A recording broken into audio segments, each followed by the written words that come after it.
Hello guys, current affairs funda में आप सभी का स्वागत है। मैं हूं आपके साथ अभिषेक शर्मा और आज के इस वीडियो सेशन में हम 21 अक्टूबर तक के सभी इंपॉर्टेंट करंट अफेयर्स कवर करने वाले हैं। हमेशा की तरह आप इस वीडियो को अंत तक जरूर देखिएगा। आज भी आपको काफ़ी कुछ जानने को मिलेगा। सेशन की शुरुआत हमेशा की तरह क्वेश्चन ऑफ द डे से करते हैं। पूछना है कि भारत के 51वें मुख्य न्यायाधीश कौन होंगे? Who will be the 51st chief justice of India? Option है आपके सामने सूर्यकांत, संजीव खन्ना, बीवी नागरत्ना या फिर भूषण रामकृष्ण गवई। तो जल्दी से आप आंसर कर दीजिए, फिर हम आगे बढ़ते हैं। और इसी तरह के क्वेश्चन यदि आप प्रैक्टिस करना चाहते हैं तो मैं टेलीग्राम पर जरूर ज्वाइन करें। करंट अफेयर्स फंडा नाम से हमारा टेलीग्राम चैनल है।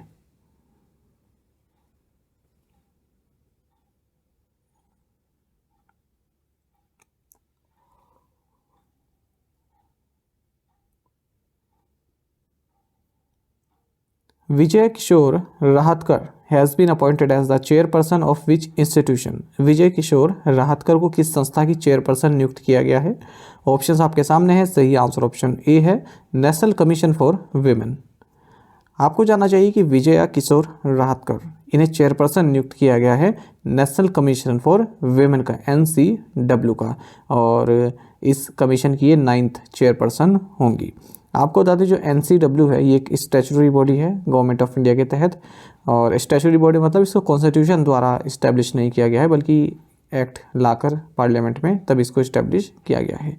महिलाओं से संबंधित कोई क्राइम या फिर और किसी तरह का शोषण होता है तो उससे संबंधित ये एजेंसी है। हालांकि इसके पास ऐसी कोई पावर नहीं है कि किसी को पनिश कर सके, तो नोटिस भेज देती है, समन भेज देती है।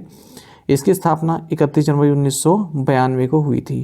जो इसकी फर्स्ट हेड थी इस कमीशन की वो जयंती पटनायक थी। कई बार एग्जाम में पूछा जाता है, जयंती पटनायक नाम याद रखिएगा। Where was the 8th edition of India Mobile Congress 2024 held? Bharat Mobile Congress 2024 का 8वां संस्करण कहाँ आयोजित किया गया? ऑप्शंस आपके सामने हैं। सही आंसर ऑप्शन सी है, न्यू दिल्ली। आपको जानना चाहिए कि प्राइम मिनिस्टर नरेंद्र मोदी ने India Mobile Congress 2024 new Delhi में हुआ है ये, और इसका 8th एडिशन इनोग्रेट किया है। आपको बता दें Bharat second largest 5G market है पूरे वर्ल्ड में। साथ ही प्राइम मिनिस्टर ने International Telecommunication Union World Telecommunication Standardization Assembly WTSA 2024 इसको भी इनोग्रेट किया है भारत मंडपम न्यू दिल्ली में, और ये पहली दफ़ा है जब इस असेंबली को भारत में या फिर एशिया पैसिफिक में आयोजित किया गया। अच्छा, एक और समिट हम देख लेते हैं। Union minister for road transport and highways Nitin Gadkari, इन्होंने 12th CII bio energy summit 2024 को एड्रेस किया है। इसका थीम रहा fuelling the future securing India's green growth goals. आपको बता दें इवेंट न्यू दिल्ली में हुआ है। और जो आपको एक एक्सटर्नोलॉजी जानना चाहिए कि एथेनॉल ब्लेंडिंग जो है पेट्रोल में, ये 2014 में 1.53% थी और 2024 में बढ़कर 15% हो गई है, और हमारा टारगेट है 2025 तक 20% इसको लाना। साथ ही गडकरी ने 100 रुपीज़ का कॉमेमोरेटिव कॉइन श्री माताजी निर्मला देवी जी के सम्मान में जारी किया। The 13th edition of India कैम्प 2024 was held in which city? India कैम्प 2024 का 13वां संस्करण किस शहर में आयोजित किया गया? ऑप्शंस आपके सामने हैं। सही आंसर ऑप्शन बी है, मुंबई। आपको जानना चाहिए department of chemicals and petrochemicals, ministry of chemicals and fertilisers, government of India और फिक्की, इन दोनों ने मिलकर 13th एडिशन ऑफ इंडिया कैम्प 2024 को ऑर्गेनाइज किया है बॉम्बे एग्जीबिशन सेंटर मुंबई में। आपको बता दें भारत जो है 6th लार्जेस्ट केमिकल्स प्रोड्यूसर है ग्लोबली और 3rd लार्जेस्ट एशिया में है। 175 कंट्रीज़ में हम केमिकल्स एक्सपोर्ट करते हैं, यानी कि टोटल एक्सपोर्ट का 15% भारत द्वारा जाता है केमिकल की अगर हम बात करें। साथ ही भारत सेकंड लार्जेस्ट एक्सपोर्टर है केमिकल डाइस का और एग्रोकेमिकल्स का ग्लोबली। पेट्रोकेमिकल्स इंडस्ट्री $1 ट्रिलियन पहुंच सकती है 2040 तक। On which date is police commemoration day observed every year? Police स्मृति दिवस हर वर्ष कब मनाया जाता है? ऑप्शंस आपके सामने है। सही आंसर ऑप्शन ए है, 21 अक्टूबर। आपको जानना चाहिए कि पुलिस कॉमेमोरेशन डे 21 अक्टूबर को हर साल मनाया जाता है, और जो भी भारत में पुलिस फोर्सेस रहे हैं जिन्होंने अपनी शहादत दी है, शहीद हुए हैं, तो उन्हीं को यहाँ पर श्रद्धांजलि दी जाती है। The day commemorates the sacrifices of 10 policemen who sacrifice their life while defending our borders with China in 1959 at Hot Springs Ladakh. तो हॉट स्प्रिंग लद्दाख में 10 पुलिसमैन हमारे जो है शहीद हो गए थे अपनी बॉर्डर, हमारे देश की बॉर्डर को डिफेंड करते हुए चाइना के अगेंस्ट। नेशनल पुलिस मेमोरियल भी क्रिएट किया गया है चाणक्यपुरी न्यू दिल्ली में, जो कि इन सभी पुलिस वालों को श्रद्धांजलि देता है। वर्ल्ड स्टैटिस्टिक्स डे आपको जानना चाहिए, यूनाइटेड नेशंस स्टैटिस्टिकल कमीशन द्वारा क्रिएट किया गया था 20 अक्टूबर 2010 को, और ये हर 5 साल में मनाया जाता है। ठीक है, तो इस बार भी ये मनाया जा रहा है 20 अक्टूबर को। When did Prime Minister Narendra Modi launch the Karmayogi Saptah? प्रधानमंत्री नरेंद्र मोदी ने कर्मयोगी सप्ताह कब शुरू किया? सही आंसर ऑप्शन बी है, अक्टूबर 19। आपको जानना चाहिए कि प्राइम मिनिस्टर नरेंद्र मोदी ने कर्मयोगी सप्ताह नेशनल लर्निंग वीक इसको स्टार्ट किया है 19 अक्टूबर को doctor Ambedkar international centre new Delhi में। अच्छा, इसके बारे में तो आप जानते होंगे, मिशन कर्मयोगी पूरा नाम अगर हम देखें तो national programme for civil services capacity building mission Karmayogi. ये भी एग्जाम में पूछ लिया जाता है। सितंबर 2020 में इसको लॉन्च किया गया था ताकि जो सिविल सर्विसेज में जो अधिकारी होते हैं, ठीक है, उनकी कैपेसिटी और जो उनका स्किल है वो बढ़ सके। तो 6 की पिलर्स हैं इसमें: policy framework, institutional framework, competency framework, digital learning framework, electronic human resource management system और monitoring and evaluation framework. What was the theme of the 11th India Sweden innovation day? 11वें भारत स्वीडन नवाचार दिवस का विषय क्या था? सही आंसर ऑप्शन डी है, accelerating green growth for inclusion transition. आपको जाना चाहिए union minister doctor Jitendra Singh, इन्होंने 11th India Sweden innovation day इसको एड्रेस किया है, जिसका थीम रहा accelerating green growth for inclusive transition. इन्होंने भी बताया कि ग्लोबल इनोवेशन इंडेक्स 2024 में भारत फर्स्ट रैंक पर रहा। अगर हम 10 इकोनॉमीज़ की बात करें सेंट्रल और सदर्न एशिया में, और 39th पोजीशन पर रहा है ग्लोबली, यानी कि आउट ऑफ 133 इकोनॉमीज़। स्वीडन, आपको बता दें, इसरो का जो वीनस ऑर्बिटर मिशन है इसको भी ऑफिशियली ज्वाइन कर चुका है स्वीडिश स्पेस कॉरपोरेशन, और इसरो ये वीनस मिशन पर मिलकर कार्य कर रही है। Swedish institute of space physics ने इसरो को वेनुसियन न्यूट्रल्स एनालाइजर ये प्रोवाइड करा है। Which rabi crop has the highest increase in MSP for the marketing season 2024-26? Marketing season 2025-26 के लिए किस रबी फसल के MSP में सबसे अधिक वृद्धि हुई है? सही आंसर ऑप्शन डी है, रेपसीड एंड मस्टर्ड। देखिए, cabinet committee on economic affairs जिसकी अध्यक्षता प्राइम मिनिस्टर नरेंद्र मोदी ने की, इन्होंने मिनिमम सपोर्ट प्राइस जितने भी रबी क्रॉप्स हैं उनके लिए इंक्रीज करने की घोषणा की है मार्केट सीजन 2025-26 के लिए। सबसे ज़्यादा जो इंक्रीज देखने के मिला है एमएसपी में, वो रेपसीड एंड मस्टर्ड में देखने के मिला है, 300 रुपये पर क्विंटल का इंक्रीज देखने के मिला। उसके बाद फिर लेंटिन मसूर आता है 275 रुपये पर क्विंटल, और ग्राम जो है 210, वीट 150, और सैफ्लावर 140 और बार्ली 130 रुपये पर क्विंटल से बढ़ा है। आपको बता दें जो एमएसपी है वो 1.5 times of all India weighted average cost of production पर फिक्स की जाती है। ऐसा प्रोविज़न 2018-19 के बजट में किया गया था। अच्छा, अब अगर हम बढ़कर देखें कितना अमाउंट हो गया है नया एमएसपी, अगर हम रुपीज़ पर क्विंटल देखें तो वीट की अगर हम बात करें तो 2425 रुपीज़ पर क्विंटल। इसी तरह से barley, gram, lentil, rapeseed and mustard और सैफ्लोवर का आप देख सकते हैं, ये भी एग्जाम में पूछा जाता है। Which of the following has become the first coal company to open 4 Amrit pharmacies? निम्नलिखित में से कौन 4 अमृत फार्मेसीज खोलने वाली पहली कोयला कंपनी बन गई? सही आंसर ऑप्शन डी है, SECL। देखिए, जो साउथ ईस्टर्न कोलफील्ड्स लिमिटेड है SECL, तो ये छत्तीसगढ़ बेस्ड सब्सिडरी है कोल इंडिया की। इन्होंने देश की जो है 216वीं अमृत यानी कि affordable medicine and reliable implements for treatment pharmacy open की है। कहाँ पर? बिलासपुर में। इस तरह से ये जो SECL है ये फर्स्ट कोल कंपनी बन गई है जिसने 4 अमृत फार्मेसीज ओपन की हैं। The MOU between the ministry of rural development and lead at Krea university is related to which scheme? ग्रामीण विकास मंत्रालय और लीड क्रिया यूनिवर्सिटी के बीच किस योजना से संबंधित समझौता ज्ञापन पर हस्ताक्षर हुए हैं? सही आंसर ऑप्शन बी है, DAY-NRLM। देखिए, MOU साइन हुआ है ministry of rural development, government of India और LEAD क्रिया यूनिवर्सिटी न्यू दिल्ली के बीच में। ठीक है, नॉलेज रिपोजिटरी ऑफ नॉलेज से संबंधित ये जो है MOU रहा है, ताकि जो Deendayal Antyodaya Yojana national rural livelihood mission है, ठीक है, इसको यहाँ पर बेनिफिट प्राप्त हो सके जो भी इसमें कैंडिडेट्स आते हैं। During this engagement, DAY and RLM and LEAD will focus on creating knowledge pool and utilizing existing and new data sets to generate data-driven insights for evidence-based policy making.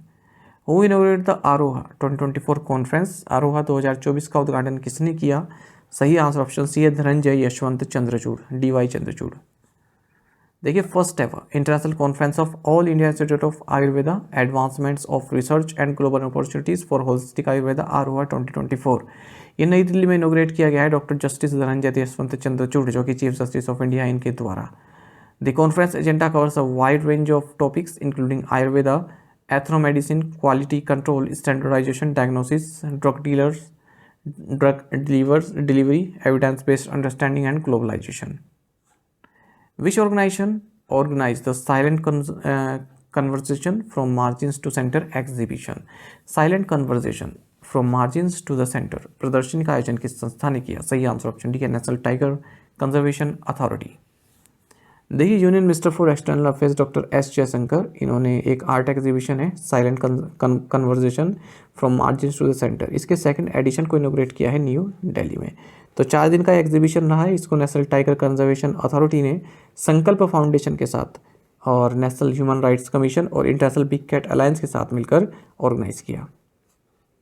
इस exhibition में 200 से ज़्यादा paintings, 100 art pieces across 22 tiger reserves, इनको show किया गया है। आपको बता दें, Bharat 75% of global tiger population Bharat में पाई जाती है, मतलब जो ग्लोबल टाइगर पॉपुलेशन है 75% भारत में पाई जाती है। लगभग 3682 हमारे यहाँ पर टाइगर हैं, 55 टाइगर रिजर्व्स में। How many banks has the Deendayal Antyodaya Yojana national rural livelihood mission signed an MOU with? Deendayal Antyodaya Yojana national rural livelihood mission ने कितने बैंकों के साथ समझौता ज्ञापन पर हस्ताक्षर किए? सही आंसर ऑप्शन डी है, 10। देखिए, Deendayal Antyodaya Yojana national rural livelihood mission, जो कि मिनिस्ट्री ऑफ रूरल डेवलपमेंट के तहत आता है, इन्होंने मेमोरेंडम ऑफ अंडरस्टैंडिंग साइन किया है 9 पब्लिक सेक्टर बैंक्स और 1 प्राइवेट बैंक के साथ, यानी कि टोटल 10 बैंक्स के साथ। ये बैंक है bank of Baroda, bank of India, bank of Maharashtra, Canara bank, central bank of India, Indian bank, Indian overseas bank, Punjab national bank, UCO bank and IDBI bank limited. तो एग्जाम में पूछा सकता है कि 10 बैंक के साथ क्या है, उनमें से कौन सा एक प्राइवेट बैंक है, ठीक है, तो IDBI बैंक ऐसे आ जाएगा। These banks have designed specific products for financing individual women entrepreneurs under the fold of DAY and RLM. The loan products so designed will help women avail bigger ticket size loans for scaling up their enterprise। यानी कि loan से संबंधित है, ठीक है, specific product से संबंधित loan चाहिए जो भी इस योजना के तहत आते हैं एंटरप्रेन्योर्स, ठीक है, तो उनको दिया जाएगा। How many students from India are participating in the Sakura programme 2024 in Japan? Japan में शकुरा कार्यक्रम 2024 में भारत से कितने छात्र भाग ले रहे हैं? सही आंसर ऑप्शन बी है, 20। देखिए, department of school education and literacy, ministry of education, ये 20 स्कूल स्टूडेंट्स और 2 सुपरवाइजर सेंड कर रहा है जापान में शकुरा प्रोग्राम 2024 में पार्टिसिपेट करने के लिए अलॉन्ग विद 5 अदर कंट्रीज। तो Japan Science and Technology Agency इसको इम्प्लीमेंट करती है। Japan Asia Youth Exchange Program in Science, जैसे शकुरा साइंस प्रोग्राम भी कहते हैं, 2014 से आयोजित किया जा रहा है। भारत 2015 से इसमें पार्टिसिपेट कर रहा है। Where was the 21st Divya कला मेला हेल्ड? 21वां दिव्य कला मेला कहाँ आयोजित किया गया? सही आंसर ऑप्शन डी है, जबलपुर। देखिए, 21st दिव्य कला मेला, ठीक है, जो कि पर्सन ऑफ डिसेबिलिटीज़ होते हैं, जो दिव्यांगजन होते हैं, उनको डेडिकेटेड होता है दिव्य कला मेला। इसको जबलपुर मध्य प्रदेश में आयोजित किया गया है और इनोग्रेट किया गया union minister for social justice empowerment doctor Virendra Kumar के द्वारा। तो जैसे मैंने आपको बताया, जो भी डिसेबल लोग होते हैं, आर्टिस्ट होते हैं, उनके टैलेंट को यहाँ पर शोकेस किया जाता है। Ministry of social justice empowerment द्वारा इसको ऑर्गेनाइज किया जाता है। Under which section did Reserve Bank of India order 4 NBFCs, Asirvad micro finance limited, Arohan financial services limited, DMI finance private limited and Navi Finserv limited to cease loan sanction and disbursal? भारतीय reserve bank ने किस धारा के तहत 4 NBFC, जो इनके नाम हैं, ठीक है, जो मैंने अभी पढ़े हैं, इनको ऋण मंजूरी और वितरण बंद करने का आदेश दिया? सही आंसर ऑप्शन डी है, section 45L1B। Of RBI act 1934। देखिए रिजर्व बैंक ऑफ इंडिया ने आरबीआई एक्ट 1934 की सेक्शन 45L(1)(b) के तहत जो 4 non banking financial corporation NBFCs हैं उनको कहा है कि एक तो आप लोन वगैरह देना बंद कीजिए, ठीक है, किसी भी तरह का लोन सैंक्शन वगैरह आप नहीं करेंगे, क्योंकि इन्होंने यूसूरियस प्राइसिंग जो है की है। यूसूरियस प्राइसिंग का मतलब क्या होता है, यानी कि जो लीगल प्राइसिंग है या फिर जो वैलिड प्राइसिंग है इंटरेस्ट की और कुछ भी, वो इन्होंने एक लिमिट से ऊपर की दी है, जो लिमिट होती है उससे ज़्यादा की इन्होंने चार्ज की है, ठीक है। तो इनके नाम है Ashirvad micro finance, Arohan financial services, DMI finance private और नवी फाइनसर्व लिमिटेड। आरबीआई ने 3 लाख रुपए का मौद्रिक जुर्माना ठोका है Catholic cooperative urban bank limited Telangana पर। 50,000 का जुर्माना आरबीआई ने लगाया है the Kottarakkara cooperative urban bank limited Kerala पर। 1 लाख रुपए की मॉनेटरी पेनल्टी लगाई है go capital finance limited Chennai Tamil Nadu पर। 2.5 लाख रुपए की मॉनेटरी पेनल्टी लगाई है जिला सहकारी केंद्रीय बैंक मर्यादित मध्य प्रदेश पर। और 1 लाख रुपए की मौद्रिक जुर्माना लगाया है आंध्र प्रगति ग्रामीण बैंक आंध्र प्रदेश पर। टू द पॉइंट क्वेश्चन उनके आंसर्स देख लेते हैं। Who is the new Mumbai Indians bowling coach? Answer is Paras Mhambrey और हेड कोच महिला जयवर्धन है। Where will the first kho-kho world cup be held in 2025? IGI stadium New Delhi. लुई नगाइनी is the sheet sowing festival celebrated by Naga tribes of which state? Answer is Manipur. India has dispatched the first consignment of hemodialysis machines to which country? Papua New Guinea. Which country hosted 19th International Conference of Drug Regulatory Authorities? Answer is New Delhi. आप में से कई students बिल्कुल सही answer किया है। इसी तरह से आप पार्टिसिपेट करते रहिए। न्यू दिल्ली इंडिया है ना, देश पूछा है ना, तो New Delhi India. To the point question देख लेते हैं, इन्हें आपको भी कमेंट बॉक्स में ट्राई करना है। Who is the new coach of the Delhi Capitals cricket team? Prime Minister Narendra Modi is slated to visit which country that will host the upcoming BRICS summit? The RSS was founded in Nagpur by Kesav Baliram Hedgewar on the occasion of Vijayadashmi in this year. Indian cricket team was bowled out for this score in a test match against New Zealand in Bengaluru on October 17। ये महत्वपूर्ण है, ठीक है, बताइएगा इसको, क्योंकि sports से इस तरह क्वेश्चन आ जाते हैं। The Railways has shortened its reservation period to 60 days. With this, it has reversed its policy allowing reservation of tickets 120 days in advance. How many years was the policy in place? तो इन 5 questions के answer आप comment box में दीजिएगा। यदि आपको एक question का answer भी आता है तो भी आप हमें कमेंट बॉक्स अवश्य बताइएगा। ज़्यादा से ज़्यादा संख्या में पार्टिसिपेट करने की आप कोशिश किया कीजिए। साथ ही आपको बता दें विजेता बैच जो कि बैंकिंग अवेयरनेस स्पेशल बैच है, ये हमारा कंप्लीट अवेलेबल है करंट अफेयर्स फंडा ऐप पर। टोटल 30 वीडियो लेक्चर्स और 30 PDF हमने इसमें आपको प्रोवाइड कराई हैं। कंप्लीट बैंकिंग अवेयरनेस इसमें है और इंश्योरेंस भी इसमें इंक्लूड है और इंडियन इकोनॉमी के की कंसेप्ट भी मैंने आपसे इसको पढ़ाए हुए हैं, ताकि जो SSC रेलवे के एस्पिरेंट हैं उनके लिए भी ये फ़ायदेमंद रह सके। डेमो लेक्चर्स भी आप देख सकते हैं, स्टार्टिंग के 2 lectures free of cost available है, ताकि आपको अंदाजा हो जाए किस तरह कंटेंट हमने प्रोवाइड कराया है। केवल 399 की कॉस्ट में 1 साल की वैलिडिटी के साथ आपको एक कोर्स मिलता है और आप इसमें डाउनलोड और प्रिंट आउट भी करवा सकेंगे जो भी मटेरियल इसमें आपको मिलेगा। यदि आप हमारे daily current affairs PDF, weekly PDF, monthly PDF और हर महीने के banking and economic awareness PDF चाहते हैं तो करंट अफेयर्स फंडा का 1 ईयर मेंबरशिप प्लान आप ज्वाइन कर सकते हैं, जिसका लिंक आपको वीडियो के डिस्क्रिप्शन में या फिर फर्स्ट कमेंट में मिल जाएगा। आपको बता दें इस 1 ईयर मेंबरशिप प्लान के तहत जितना भी हमारा PDF कंटेंट है हम आपको 1 साल तक के लिए प्रोवाइड कराते हैं, जिसे आप डाउनलोड कर सकते हैं, प्रिंट आउट भी निकलवा सकते हैं। इसके लिए चाहते आप करंट अफेयर्स फंडा ऐप को यूज़ कर सकते हैं या फिर अपने लैपटॉप सिस्टम की मदद से वेब लॉगिन भी कर सकते हैं। कोई भी आपका एग्जाम हो, banking, SSC, railway, state, PCS, जहाँ पर भी जनरल अवेयरनेस करंट अफेयर्स पूछे जाते हैं, सभी एग्जाम्स के लिए हमारा PDF कंटेंट काफ़ी यूज़फुल है। इसमें हम आपको कैटेगरी वाइज क्विज भी प्रोवाइड करा रहे हैं, तो एक बार अगर आपने हमारे करंट अफेयर्स पढ़ लिए उनके बाद इन क्विज को अटैम्प्ट किया तो यकीन मानिए आपका करंट अफेयर्स सेक्शन काफ़ी स्ट्रॉन्ग हो जाएगा, काफ़ी अच्छा आप स्कोर कर पाएंगे अपने आने वाले एग्जाम में। तो लिंक आपको वीडियो के डिस्क्रिप्शन में या फिर फर्स्ट कमेंट में मिल जाएगा, वहाँ से आप बाय कर सकते हैं। ये हमारा कस्टमर केयर नंबर है 8448169188। कोई भी आप जानकारी चाहते हैं हमारी किसी भी कोर्स संबंधित, इस पर आप कॉल करके जानकारी प्राप्त कर सकते हैं या व्हाट्सएप भी कर सकते हैं।